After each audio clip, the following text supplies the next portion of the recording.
Buongiorno tifosi, comment allez-vous? C'est le jour avant le match. Aujourd'hui, on va analyser la conférence de presse de Massimiliano Allegri qui nous présente le match contre le Genova. Mais tout d'abord, je viens d'enregistrer une vidéo sur l'enquête Prisma, donc l'enquête qui voit la Juventus dans la tempête pour tout ce qui se passe avec les plus-values, mais aussi le fonds en bilan. J'en parle, je vous la mets juste là, je me trompe toujours de direction, c'est là. Il faut que je m'y fasse.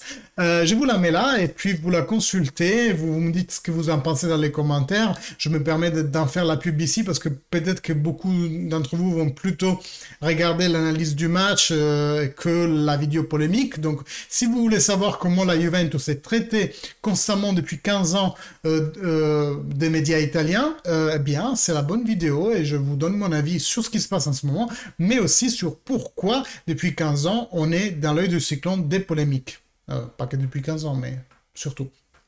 Bref, qu'est-ce qu'il nous raconte aujourd'hui Massimiliano Allegri? La première question est comme d'habitude posée par... comment il s'appelle? Par Juventus TV, qui pose toujours une question très pertinente au match, se faisant pas, disons, traîner par la bouée médiatique de ce moment. Et Massimiliano Allegri nous dit qu'on doit reprendre à gagner à la maison, dans notre stade, qu'eux, ils viennent de 2 défaites de suite. Il fait des compliments à Andriy Shevchenko qui a obtenu de très bons résultats, il dit, avec la nationale Ukraine. Il nous dit que quand il a entraîné la Juventus, le Genova était toujours une équipe compliquée, mais toutes les équipes sont compliquées quand on entend Massimiliano Allegri. C'est pour un peu mettre les mains en avant, non? Dire attention, attention. Surtout en ce moment-là où on a vraiment des gros problèmes. Et ensuite, Giovanni Albanese lui pose la question de dire à Salerno, il y avait 6 joueurs de moins de 24 ans, est-ce que vous allez continuer sur cette ligne jeune? Et surtout, est-ce que Kulusevski et Pellegrini sont confirmés comme titulaires? Et Allegri nous répond qu'a priori oui, mais que aussi ces jours-ci, ces matchs sont aussi là pour faire reposer des joueurs qui ont joué depuis longtemps titulaires. Et donc, en gros, j'ai l'impression en ce moment que c'est pas tant pour le projet qu'il met des jeunes, mais c'est vraiment pour faire reposer les anciens, quoi. Même si après, il nous fait toute une tirade sur l'importance, le projet de faire grandir les jeunes et tout, mais c'est des mots en contraste en fait. Si d'un côté tu dis oui, c'est important de faire jouer les jeunes et qu'après tu dis ben, les jeunes jouent pour faire reposer les titulaires, tu vas un peu à l'encontre, non? Qu'est-ce que vous en pensez? Mettez-moi dans les commentaires ça. Puis Fabiana Della lui pose une question très intéressante. Vu ce que vous venez de dire, en quoi il faut faire reposer des joueurs, qu'en est-il de Locatelli qui a toujours joué? C'est le joueur le plus employé par Allegri. Et est-ce que vous allez le faire reposer? Et Allegri nous dit, ben là c'est surtout une histoire d'énergie mentale, pas seulement d'énergie physique. Donc Locatelli en ce moment va bien, donc potentiellement il va jouer. Allegri nous dit aussi que De Sciglio et McKennie devraient rentrer avec le groupe la semaine prochaine, donc potentiellement ils ne seront pas du match de demain. Par contre, il nous parle aussi de la Salernitana, comme quoi ça a été bien sûr un bon point de départ, mais que sûrement ça n'est que le minimum en fait qu'on attend de ces Juventus et à partir de là, on doit vraiment grandir pour obtenir des résultats aussi bon ou même meilleur, et surtout contre des adversaires plus, disons, challengeants qu'une Salernitana qui est dernière dans le classement et ben, n'exprime pas non plus un jeu de folie, quoi. Et puis Romeo Agressi repose la question sur Ramsey parce que c'est vraiment bizarre qu'il soit toujours blessé avec la Juventus et puisse jouer avec son équipe nationale, même faisant de bonnes prestations. Donc les journalistes soupçonnent, et nous tous soupçonnons au même titre, qu'avec Ramsey il se passe quelque chose qui va au-delà des blessures et qui est plus un problème de contrat, de feeling avec Allegri et que limite il est dehors du projet, quoi. Et la réponse, disons, courte et directe d'Allegri nous fait comprendre que c'est sûrement le cas parce que il a tendance à raccourcir ses réponses quand il veut pas en dire plus. Et là, il nous dit, ben non, il est toujours au bord du terrain, il nous dit, il n'est pas disponible. Ensuite, on lui pose la question comment va Morata. Il dit que Morata est dans un bon moment, que le but l'a sûrement débloqué, mais qu'il fait confiance aux deux, Morata et Ken, et qu'il va voir qui faire jouer. Et là, à une question sur Arthur, à mon avis, Massimiliano Allegri fait un moitié lapsus parce que il dit à part Locatelli, que j'ai déjà dit qu'il jouera, j'ai pas encore décidé du deuxième, petite pause, puis il rajoute ou le troisième. Et donc là, clairement, je pense que Massimiliano Allegri va pointer fortement sur le 4-2-3-1 parce que ce lapsus me laisse entendre que il s'est laissé échapper qu'il allait jouer avec un milieu de terrain à 2 à partir de maintenant et après il a voulu rajouter ou à 3 pour ne pas donner beaucoup d'indications peut-être à Shevchenko et aussi aux prochains entraîneurs qu'on va rencontrer sur notre chemin. Mais à mon sens, là, c'est un indice très clair. Vous savez, je suis beaucoup dans les détails sur les mimiques faciales, sur la communication métaverbale. Et là, je pense qu'il a eu un petit lapsus. Après, pareil, il nous parle de Arthur, comme quoi c'est un professionnel, qu'il est toujours à disposition et il est très content de lui. Mais après, voilà, ses yeux racontent une autre histoire. Je ne vois pas ses yeux briller quand il nous parle d'Arthur. Donc, à mon sens, c'est que techniquement, il ne le voit même pas, en fait. À question sur beaucoup de matchs qu'une équipe aujourd'hui doit jouer dans l'époque Covid, Massimiliano, il esquive un peu, hein. Il nous dit que oui, bien sûr, le Covid a vraiment chamboulé le monde du foot. Les joueurs n'arrêtent pas de jouer, n'arrêtent pas de jouer tous les 3 jours, toujours. Équipe nationale, club, équipe nationale, club. Mais là, il nous dit, ben, les entités prédisposées à l'organisation, et là, il fait appel à la FIFA et à la UEFA, ont des gens très compétents qui, à mon avis, vont résoudre le problème. Il vit d'espoir, hein, Massimiliano. Ensuite, on lui pose la question sur l'état du vestiaire vis-à-vis de toute la partie qui se joue aujourd'hui hors du terrain avec l'enquête Prisma. Je vous ai dit d'aller voir la vidéo que j'ai faite tout à l'heure.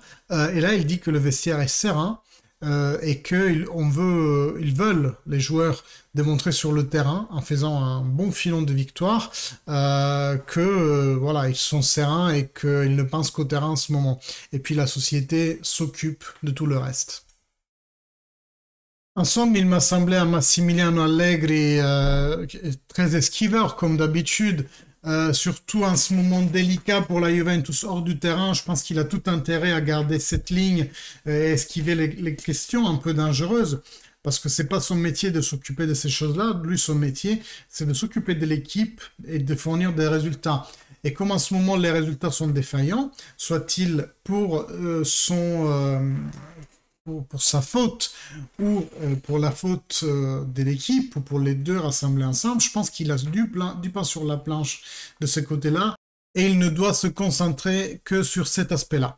Donc, comme ma vidéo était très très courte, on va rajouter un deuxième thème, c'est le passage au 4-2-3-1 que beaucoup de nous voudraient. Moi, je lis depuis des mois maintenant que le meilleur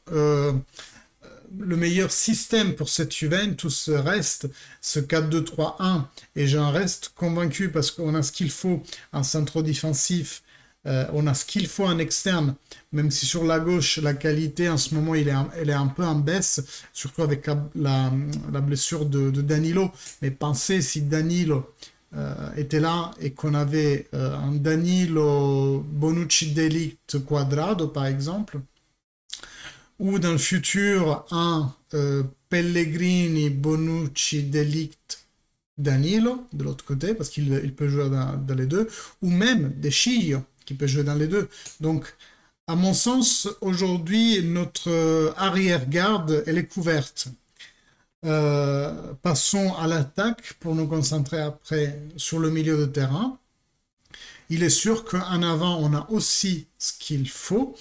À l'exception prête qu'il y a beaucoup de joueurs qui sont plus au naturel sur le côté droit. Je pense à Chiesa, il naît sur la droite, mais il est tout autant dévastant à gauche. Je pense à Quadrado, je pense à Kulusevski, je pense à Dybala qui aime partir de la droite.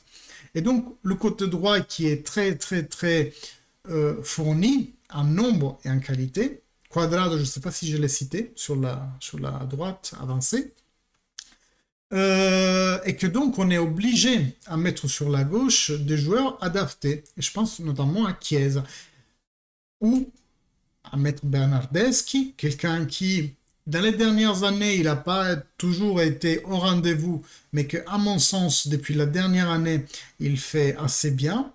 Et on va ouvrir juste une petite parenthèse sur Bernardeschi. Il a changé d'agent. Il était chez Raio et est passé chez Pastorello.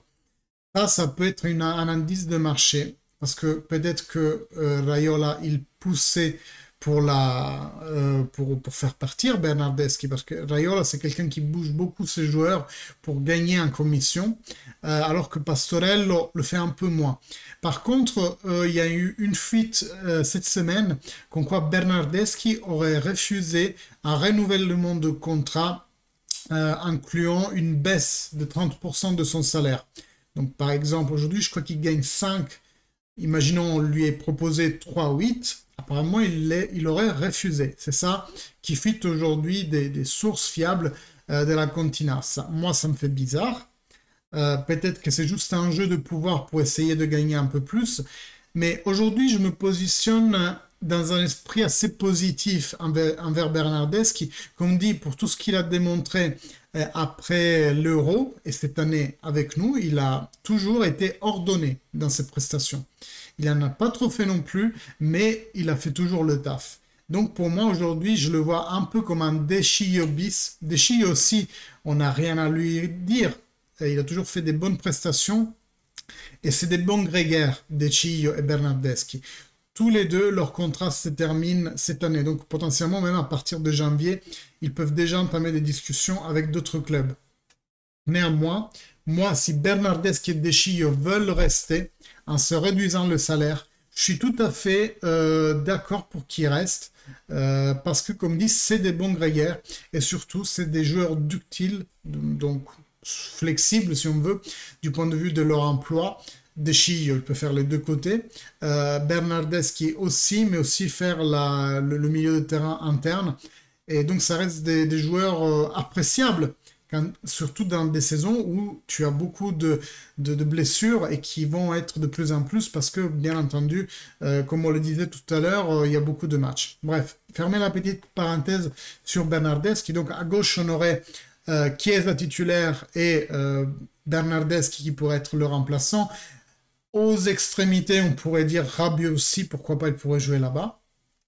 Au milieu, j'y vois très bien Dybala, bien entendu.